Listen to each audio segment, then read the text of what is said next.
વિદ્યાર્થીઓને પોલીસે બેરહેમીપૂર્વક ફટકાર્યા, તેમને ઢોર માર માર્યો અને ત્યાર પછી કલાકાર આદિત્ય ગઢવી સામે આવે છે અને કહે છે કે વિદ્યાર્થીઓ મંત્રીનું રાજીનામું માંગી રહ્યા છે, પરંતુ તેમના રાજીનામાથી શું થઈ જશે અને ત્યાર પછી હવે મેદાનમાં આવ્યા છે ધારાસભ્ય ગોપાલ ઇટાલિયા અને તેમણે સણસણતા જવાબો આપ્યા છે।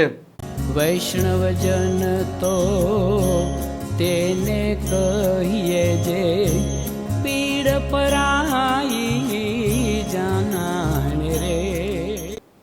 નમસ્કાર, આપ જોઈ રહ્યા છો નવજીવન ન્યૂઝ અને હું છું આપની સાથે તોફિક ગાંચી। જે પ્રકારે દિલ્હીના જંતર મંતર પર આ વિદ્યાર્થીઓ આંદોલન કરી રહ્યા છે અને તેમના પર પોલીસ બેરહેમીપૂર્વક તૂટી પડે છે, તેમને માર મારે છે, સોશિયલ મીડિયામાં તેના ફોટા વિડીયો વાયરલ થાય છે અને સૌ કોઈ લોકોનો આક્રોશ છે તે ફાટી નીકળે છે પોલીસના સામે અને સરકારના સામે। અને વિદ્યાર્થીઓની માંગ છે કે મંત્રી શિક્ષણ પ્રધાન છે તે પોતે રાજીનામું આપે અને તેમના સમર્થનની વાત કરતા આદિત્ય ગઢવી કહે છે કે મંત્રીના રાજીનામાથી શું થશે અને ત્યાર પછી હવે ગોપાલ ઇટાલિયા મેદાને આવ્યા છે। ગોતી લ્યો એવું કોણ છે પ્રવાસી, એને તમે ગોતી લ્યો। આપણા ગુજરાતના લોકપ્રિય કલાકાર આદિત્યભાઈ ગઢવીએ એક નિવેદન આપ્યું છે અને નિવેદનમાં એમણે દેશના યુવાનોને એક સલાહ આપી છે કે આ તમે શિક્ષણ મંત્રીના રાજીનામા માંગો છો, એનાથી કઈ સોલ્યુશન આવવાનું છે? સોલ્યુશન શું? ભાઈ, સોલ્યુશન લેવા માટે જ તો દેશના કરોડો યુવાનો અહીંયા જંતર મંતર ઉપર એકઠા થયા છે। આદિત્યભાઈ, વર્ષોથી તમે ગાઓ છો કે એવો હાડનો પ્રવાસી કોણ છે જેને ગોતી લ્યો, એના ઠામને ઠેકાણા તમે પૂછી લ્યો। તો આ રહ્યા દેશના યુવાનો, એ ખલાસી બનીને આવ્યા છે। શું કામ? દેશની શિક્ષણ વ્યવસ્થાની હોડી નાવડી ડૂબવાની તૈયારીમાં છે। આમ તો દેશની લોકશાહી આખી ડૂબવાની તૈયારીમાં છે। હવે આ હાડના પ્રવાસી બધા દેશભરના યુવાનો ભેગા થયા છે, ખલાસી બનીને આવ્યા છે કે આ જે દેશની લોકશાહીની નાવડી ડૂબવાની તૈયારીમાં છે, દેશની શિક્ષણ વ્યવસ્થાની નાવડી જે ડૂબવાની તૈયારીમાં છે, એને જરાક હલેસો મારી અને પાટે ચડાવી એવી તૈયારીમાં ભેગા થયા છે। દોસ્તો, આદિત્યભાઈ એવું કીધું કે આનું સોલ્યુશન શું? શિક્ષણ મંત્રી રાજીનામું આપે એનાથી કઈ નીટની પરીક્ષાના પેપર લીક થવાનું થોડું બંધ થશે?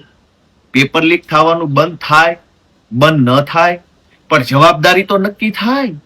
આપણી સોસાયટીની અંદર એક વખત ચોરી થાય, 2 વખત ચોરી થાય, 4 વખત ચોરી થાય, પછી કોઈ તો સોસાયટીના ચોકીદારને પૂછશે ને કે બાપા, કાકા, ભાઈ, તમને ચોકીદાર તરીકેનો પગાર આપીએ છીએ, આ ગેટ ઉપર બેસાડ્યા છે, નાઇટ શિફ્ટમાં તમને જવાબદારી સોંપી છે સોસાયટીની ચોકી કરવાની, તો કેમ ચોરીઓ થાય છે વારંવાર? અને પછી સોસાયટીમાં વારંવાર ચોરી થાય તો સોસાયટી એક ચોકીદાર તો બદલે છે, કમસે કમ ચોકીદાર બદલવાથી ચોરીઓ બંધ થઈ જાય એવું તો સોસાયટી ન માનતી હોય, પણ જવાબદારી તો નક્કી થાય જ કે આ ચોકીદાર છે એ આળસુ છે, કામ નથી કરતો, સૂઈ રહેશે। એમ દેશની પરીક્ષા વ્યવસ્થામાં ચોરી થાય તો ચોકીદાર બદલવાની વાત કરવી પણ ગુનો છે। આદિત્યભાઈના ભજનો, ગીતો બધું બહુ મેં સાંભળ્યું છે, બહુ સરસ ગાય છે, ગાવા બાબતે તો કોઈ શંકા નથી, અમે પણ એના ચાહક છીએ। પણ દેશના કરોડો યુવાનો જયારે ખલાસી બનીને આવ્યા હોય ને, અને તમે તો ગાતા હતા કે કાંઠેથી જાતું જા દરિયે, દરિયેથી જાતું જા તળિયે, તો આ દેશના યુવાનો કાંઠેથી દરિયે એટલે કે જંતર મંતર આવ્યા છે ને, જંતર મંતરના દરિયેથી તળિયે જઈ અને તળિયામાંથી આખી વ્યવસ્થા સુધારવાનો પ્રયત્ન કરી રહ્યા છે। એને સલાહની નહીં, યા તો સહકારની જરૂર છે, યા તો ચૂપ રહી અને સમર્થનની જરૂર છે।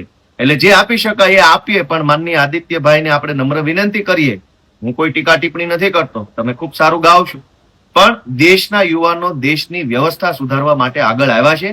એવું નથી કે દેશની સરકારો બદલી નાખશે, એવું નથી કે દેશમાં સરકાર ભાજપમાંથી બીજી પાર્ટી, ના, એવી કોઈ વાત દેશના યુવાનો નથી કરી રહ્યા। દેશના યુવાનો માત્ર એટલું જ કહી રહ્યા છે કે પહેલું, સિસ્ટમ ખરાબ છે એને સ્વીકારો, બીજું કે સ્વીકારો તો જેના કારણે ખરાબ છે એ માણસને બદલો, અને ત્રીજું કે પ્રયત્ન કરો કે આવું બીજી વખત ન થાય। એટલે આ દેશના યુવાનોની માંગણીની સાથે અમે તો ઉભા છીએ, બધાય ઉભા રહે, આખું ગુજરાત ઉભું રહે એવી મારી લાગણી છે। આ પ્રકારના સમાચાર માટે નવજીવન ન્યૂઝ ચેનલ સાથે જોડાયેલા રહો। નમસ્કાર।